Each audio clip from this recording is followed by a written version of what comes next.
அடைந்து ராமனை அணைத்து கொண்டாள். இது ஓரிடம். மற்றொரு இடத்தில் ராமனுக்கும் ராவணனுக்கும் யுத்தம். மூலபலத்தையே ராமன் அழிக்கிறான்.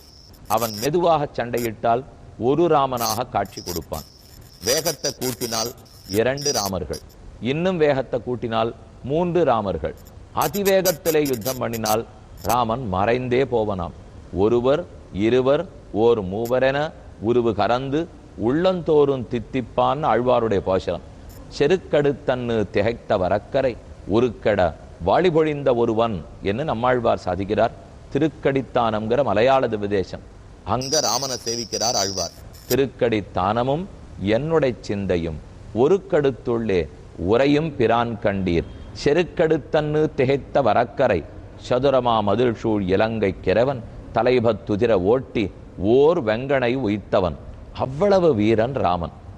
இத்தனை வீரத்தையும் சேர்த்து ஒரு கவிஞர் சுலபமான ஒரு தமிழ் பாடலில் கூறினார். ராவணனோடே ராமன் சண்டை செய்து கொண்டிருக்கிறான். வேகம் கூடுகிறது.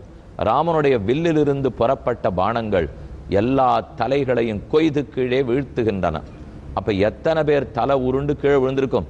ராட்சசர்கள் எத்தனை பேர் இறந்திருப்பார்கள் என்னால், ஆனை 1000, தேர் 10000, அடல் பரி 1 கோடி, சேனகாவலர் 1000. ஆனை 1000, யானைகள் 1000, தேர் 10000, தேர்கள் 10000, அடல் பரி 1 கோடி, குதிரைப்படை வீரர்கள் 1 கோடி பேர், சேனை காவலர் காலாட்படை 1000. இவா இத்தனை பேரும் கீழே விழுந்தால் அப்போது ஒரு தலையில்லாத உடல் மட்டும் எழுந்து ஆடும். இதை போல 1000 உடல்கள் எழுந்து ஆடினால் அப்ப ராமனின் சாரங்கத்தில் வில்லில் கட்டப்பட்டிருக்கும் மணி கணியில் என்று ஒரு தடவை ஒலிக்கும். ஏன அம்மணி 7.5 நாழிகை ஆடியதம்மானு பாசுரம். 7.5 நாழிகை, கிட்டத்தட்ட 3 மணி நேரம் அந்த வில்லில் கட்டப்பட்டிருக்கிற மணி கண கண கண கணான்னு விடாமல் ஒலித்ததாம். அப்படின்னா மொத்தம் எத்தனை கணக்கணா? ஒரு கணாங்கிறதுக்கு 1000 உடல்கள் எழுந்து ஆடணும். ஒரு உடலுக்கு ஆனை 1000, தேர் 10000, அடல் பரி 1 கோடி, சேனகாவலர் 1000. இது இத்தனை அசாத்திய சாதகம் தானே பகவான். இப்பேற்பட்ட வீரன், வீரத்துக்கு குறவில்லை. அதை பத்தி ஹனுமானே பாடுறார். ஸ்னேகோமே பரமோராஜன்னு துவயி நித்தியம் பிரதிஷ்டிதா பக்திஷ்ச நியதா வீர பாவோன் அந்நத்திர கச்சதி. ஏ வீர, ராமனே உன்னை விட்டு என் உள்ளம் எங்கும் போகாது. இத்தனை வீரமுடையவனைத்தான் கஹா வீரியவான் என்று நாரதர் பதில் சொல்றார். ராமனே வீரியவான். வால்மீகி கேள்விக்கு பதில் எடுத்து. ஆனா ராமனுடைய வீரத்தில் நமக்கு சந்தேகம் வருகிறது. ராமன் அவ்வளவு கொத்த வீரனாக இருந்தால் ராவணனோடே ஏன் 7 நாட்கள் போர் புரிய வேண்டும்? ஆண்டாள் தான் ராமனை பற்றி பாடும்போது கிள்ளி களைந்தானை கீர்த்திமை பாடிப்போய் ராவணனுடைய தலையை ஏதோ இலை கிள்றா போலே, ஒரு பூச்சியை கிள்றா போலே ராமன் கிள்ளி விட்டாள்னு ஆண்டாள் பாடியுள்ளாள். அப்படி இருந்தா எதுக்கு 7 நாள் சண்டை? எடுத்த நிமிஷத்தில் 7வது வினாடி ராவணனை முடித்திருக்கலாமே. நின்ற இடத்திலிருந்தே ராமனை கொண்டிருக்க வேண்டுமே. எதற்கு 7 நாள்? அதே போல மற்றொரு இடம், ராமன் சித்திரகூடத்தில் இருந்தபோது காக்கையசுரன் பிராட்டியினுடைய திருமார்பில், சீதையினுடைய திருமார்பில் வந்து அலகால் கொத்தினான். ரத்தம் துளித்தது. அப்போது சீதை விழித்து ராமனையும் எழுப்பினாள். எழுந்து பார்த்த ராமன் காக்கையசுரன் ஓடுவதைக் கண்டு பக்கத்தில் இருக்கிற தர்பத்தை எடுத்து பிரம்மாஸ்திரத்தை உச்சாரணம் பண்ணி தர்பத்தின் பின்னே விட்டான். அது காக்கையை துரத்தி கொண்டு ஓடித்து. மூவுலகம் திரிந்தோடி வித்தகனே ராமாவோ நின்னபயம் என் அழைப்பர் என்று பெரியாழ்வாருடைய பாசுரம். 3 லோகத்துக்கும் காக்க சுத்துறது. ஒத்தத்தர் வீட்டு கதவையும் தட்டித்து 3 லோகான் சம்பரிக்கிரமிய தமேவ சரணங்கதா சபித்ராச்ச பரித்யக்தா சுரைச்ச ச மகர்ஷிபிகி. மகர்ஷி கதவை திறக்கலே, தந்தை தாய் யாரும் கதவை திறக்கவில்லை, அடைக்கலம் கொடுக்கவில்லை. மறுபடியும் அதே ராமன் திருவடிகளிலே காக்கையசுரன் வந்து விழுந்தான். அவருடைய பாணம் கேட்டா சந்தேகம் வந்தது. ஓ, ராமபாணம் துரத்தி துரத்தி கொண்டு போகும், முடிக்க சக்தி கிடையாது போல இருக்கிறது. வீரன்னு சொன்னால் விட்ட அடுத்த நிமிஷம் அம்பு கொல்ல வேண்டாமோ? ஒரு காக்கையை துரத்தி கொண்டு ஓடுமாம், ஒரு ராவணனை 7 நாட்கள் சண்டையிடுமாம். இது என்ன ராமனுக்கு வீரம்? பாணம் அமோக பாகனமாக இருக்க வேண்டாமா? அமோகம்னு சொன்னால் பழுதராத பாணம். அப்படி இருக்கிறச்சே காக்கைக்கு பின்னால் பின்னால் போகிறதே.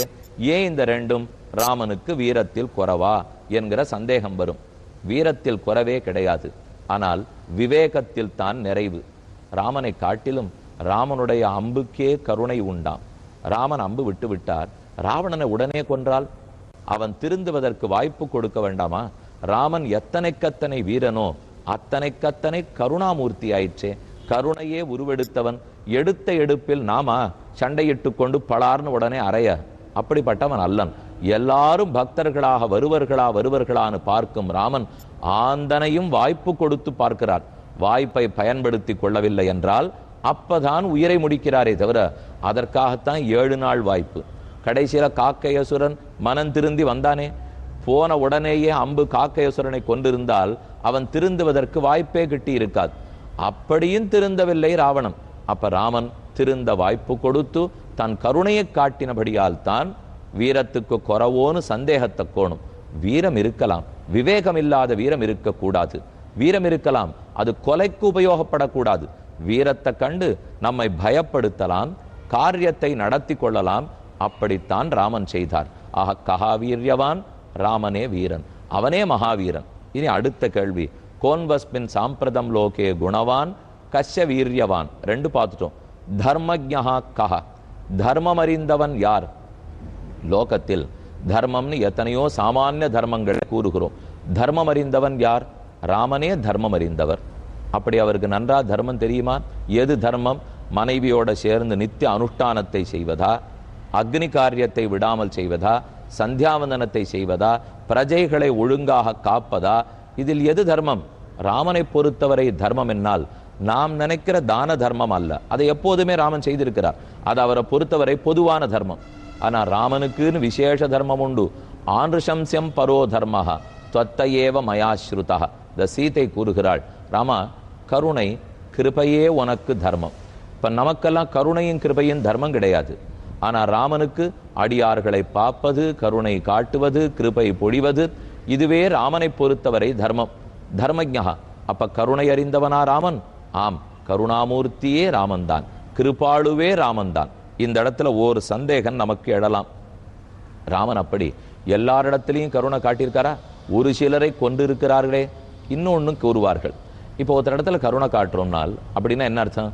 இன்னொருத்தர் படுகிற துன்பத்தை கண்டு நாம் துன்பப்படுகிறோம். இதுக்கு தான் பரதுக்க துக்கித்வம்னு சொல்வார்கள். ஒருத்தர் சமத்தில் இருக்கார், ராமன் உடனே அதை பார்த்து துன்பப்படுவாராம்.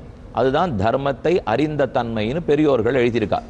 நமக்கு தோணும், இன்னொருத்தர் துன்பத்தை பார்த்து நானும் துன்பப்பட்டா அது எனக்கு குறை இல்லையோ? ஒருத்தர் துன்பத்தை பார்த்து அதை விலக்கலாமே ஒழிய நானும் துன்பப்படலாமா? நான் துன்பப்பட்டேன்னாலே குறை. அதுவும் ராமச்சந்திரன் துன்பப்படலாமா? நம்ம பதில் சொல்லி பார்த்தோம், இன்னொருத்தர் துன்பத்தை கண்டுதானே தாங்காமல் துன்பப்பட்டார், தனக்காக துன்பப்படவில்லையே. இல்லை, இன்னொருத்தருக்காக இருந்தா கூட துன்பப்படக்கூடாது. துயரை போக்கலாமே தவிர துன்பப்படுவதே ராமனுக்கு குற்றம். கருணை, கிருபை, தீனர்களிடத்தில் இறங்குதல். இரக்கம்னு சொன்னாலே மனசு வலிக்கிறது இல்லையா? அந்த வலி வந்ததுனாலே ராமனுக்கு ஏற்குமா? பகவான் பிரம்மமாயித்தே, அவனுக்கு வலிக்கலாமா, துயரம் வரலாமா என்ற கேள்வி. ஒரு தாயாருக்கு ராத்திரி குழந்தை பக்கத்துல சின்ன குழந்தை தூங்கிட்டு இருக்கு. சட்டென்று ஏதோ ஜலதோஷம் அல்லது எறும்பு கடித்தது, கிட்டக்கு ஏதோ பூச்சி வந்தது. அந்த தாயாரால் அந்த நோயை உடனே சரிப்படுத்த முடியும்.